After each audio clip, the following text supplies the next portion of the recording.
वंदे मातरम।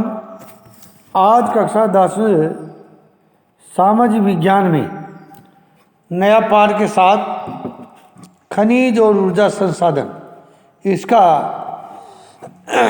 पहला भाग, उसके बारे में अपन विस्तार से समझने का प्रयास करते हैं। खनिज तथा ऊर्जा संसाधन, इसके बारे में सब भैया ध्यान से सुने। हम अपनी रोज़मर्रा की ज़िंदगी में धातु से बनी विभिन्न वस्तुओं का प्रयोग करते हैं। क्या आप अपने घर में प्रयोग की जाने वाली धातु से बनी चीज़ों की सूची बना सकते हैं? ये धातुएं कहाँ से आती है? आपने पढ़ा है कि भूप्रकृति विभिन्न खनिजों के योग से बनी चट्टानों से निर्मित है। इन खनिजों का उपयुक्त शोधन करके ही ये धातुएं निकाली जाती है। खनिज हमारे जीवन के अति अनिवार्य भाग है। लगभग हर चीज़ जो हम इस्तेमाल करते हैं, एक छोटी सुई से लेकर एक बड़ी इमारत तक या फिर एक बड़ा जहाज आदि सभी खनिजों से बनते हैं। रेलवे लाइन और सड़क के पत्थर, हमारे औजार तथा मशीनें सभी खनिजों से बनते हैं। कार, बसें, रेलगाड़ियाँ, हवाई जहाज सभी खनिजों से निर्मित है और धरती से प्राप्त ऊर्जा के साधनों द्वारा संचालित होते हैं। यहाँ तक कि भोजन में भी खनिज होते हैं जिसे हम खाते हैं, परंतु वे विकास की सभी अवस्था में अपनी जीविका तथा सजावट, त्योहारों व धार्मिक अनुष्ठानों के लिए खनिजों का प्रयोग किया जाता है। खनिज क्या है?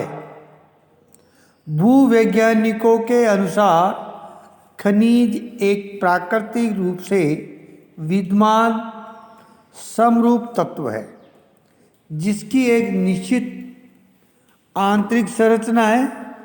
खनिज प्रकृति में अनेक रूपों में पाए जाते हैं, जिसमें कठोर हीरा व नरम चूना तक सम्मिलित है। खनिज इतने विविध क्यों है? आप चट्टानों के विषय में पहले ही पढ़ चुके हैं। चट्टानें खनिज के समरूप तत्वों के यौगिक हैं।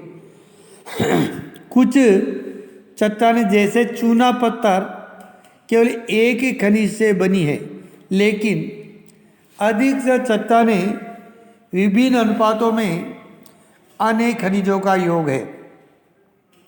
यद्यपि 2000 से अधिक खनिजों की पहचान की जा चुकी है, लेकिन अधिकतर चट्टानों में केवल कुछ ही खनिजों की बहुतायत है। एक खनिज विशेष जो निश्चित तत्वों का योग है, उन तत्वों का निर्माण उस समय के भौतिक व रासायनिक परिस्थितियों का परिणाम है। इसके फलस्वरूप ही खनिजों में विविध रंग, कठोरता, चमक, घनत्व तथा विविध किस्लें पाए जाते हैं। भूवैज्ञानिक इन्हीं विशेषताओं के आधार पर खनिजों का वर्गीकरण करते हैं। खनिजों की उपलब्धता। खनिज कहाँ पाए जाते हैं? यह सामान्य एक प्रश्न है। सामान्यतः खनिज अयस्कों में पाए जाते हैं। किसी भी खनिज में अन्य अवयवों या तत्वों के मिश्रण या संचयन हेतु अयस्क शब्द का प्रयोग किया जाता है। खनन का आर्थिक महत्व तब भी है जब अयस्क में खनिजों का संचयन पर्याप्त मात्रा में हो। खनिजों के खनन की सुविधा इसके निर्माण एवं संरचना पर निर्भर है। खनन सीधा इसके मूल्य को निर्धारित करती है। अतः हमारे लिए मुख्य सेल समूह को समझना अत्यंत आवश्यक है, जिनमें ये खनिज पाए जाते हैं। खनिज प्राय निम्न सेलों समूह में से प्राप्त होते हैं। आग्नेय तथा कायंतिक चट्टानों में खनिज दरारों, जोड़ों, भ्रंशों, विद्रोह में मिलते हैं। छोटे जमाव शिराओं के रूप में, वृहत जमाव परत के रूप में पाए जाते हैं।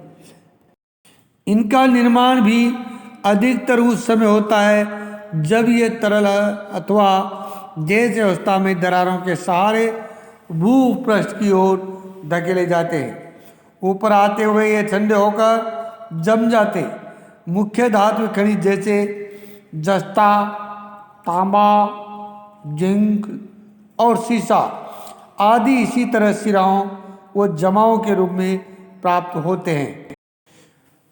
अनेक खनिज अवसादी चट्टानों के अनेक खनिज संतरों या परतों में पाए जाते हैं। इनका निर्माण क्षैतिज परत में निक्षेपण, संचयन व जमाव के परिणाम है। कोयला तथा कुछ अन्य प्रकार के लौह अयस्कों का निर्माण लंबी अवधि तक अत्यधिक ऊष्मा व दबाव का परिणाम है। अवसादी चट्टानों में दूसरी श्रेणी के खनिज में जिप्सम, पोटाश, नमक और सोडियम सम्मिलित है। इनका निर्माण विशेषकर शुष्क प्रदेशों में वाष्पीकरण के फलस्वरूप होता है।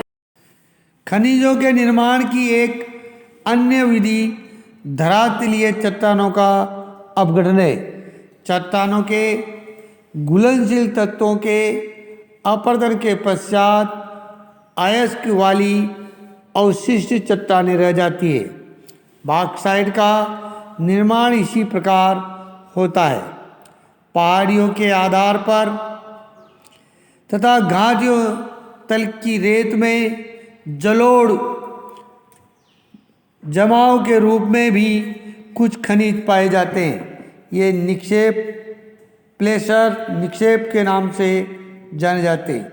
इनमें प्राय ऐसे खनिज होते हैं जो जल द्वारा घर्षित नहीं होते। इन खनिजों में सोना, चांदी, टिन, प्लेटिनियम प्रमुख है। महासागरीय जल में भी विशाल मात्रा में खनिज पाए जाते हैं, लेकिन इनमें से अधिकांश के व्यापक रूप में विकसित होने के कारण इनकी आर्थिक सार्थकता कम है।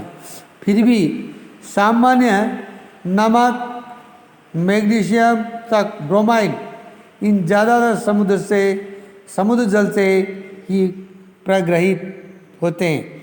महासागरीय तली भी मैग्नीज ग्रंथियों में धनी है। भारत अच्छे और विविध प्रकार के खनिज संसाधनों में सौभाग्यशाली है, यद्यपि इनका वितरण असमान है। मोटे तौर पर प्रायद्वीपीय चट्टानों में कोयले, धात्विक खनिज, अभ्रक व अन्य अनेक अधात्विक खनिजों के अधिकांश भंडार सिंचित है। प्रायद्वीप के पश्चिम और पूर्वी पार्श्वों पर गुजरात और असम की तलछटी चट्टानों में अधिकांश खनिज तेल निक्षेप पाए जाते। प्रायद्वीप शैल क्रम के साथ राजस्थान में अनेक अलोह खनिज पाए जाते हैं। उत्तरी भारत के विस्तृत जलोढ़ मैदान आर्थिक महत्व के खनिजों से लगभग विहीन है। ये विविध भिन्नताएं खनिजों की रचना में अंतर्ग्रास भूगर्भिक संरचना प्रक्रियाओं और समय के कारण है। आइए अब हम भारत के कुछ प्रमुख खनिजों का वितरण का अध्ययन करें। सदैव स्मरण रहे कि अयस्क में खनिज का सांद्रण, उत्खनन की सुगमता और बाजार की निकटता इससे संचय की आर्थिक जीवयता को प्रभावित करने में महत्वपूर्ण भूमिका निभाते हैं। अतः मांग की पूर्ति के लिए अनेक संभव विकल्पों में से चयन करना पड़ता है। ऐसा हो जाने के बाद एक खनिज निक्षेप अथवा भंडार खदान में परिवर्तन हो जाता है। अब आगे के वीडियो में, आगे के भाग में अपन लोह खनिज और अन्य खनिजों का विवरण विस्तार से समझने का प्रयास करेंगे। तब तक सभी भैया पिछले वीडियो और इस वीडियो को ध्यान से सुने, समझे और अपनी पाठ्य पुस्तक के माध्यम से पढ़कर और दोबारा समझने का प्रयास करें। तब तक सभी भैयाओं को मेरा बहुत बहुत धन्यवाद।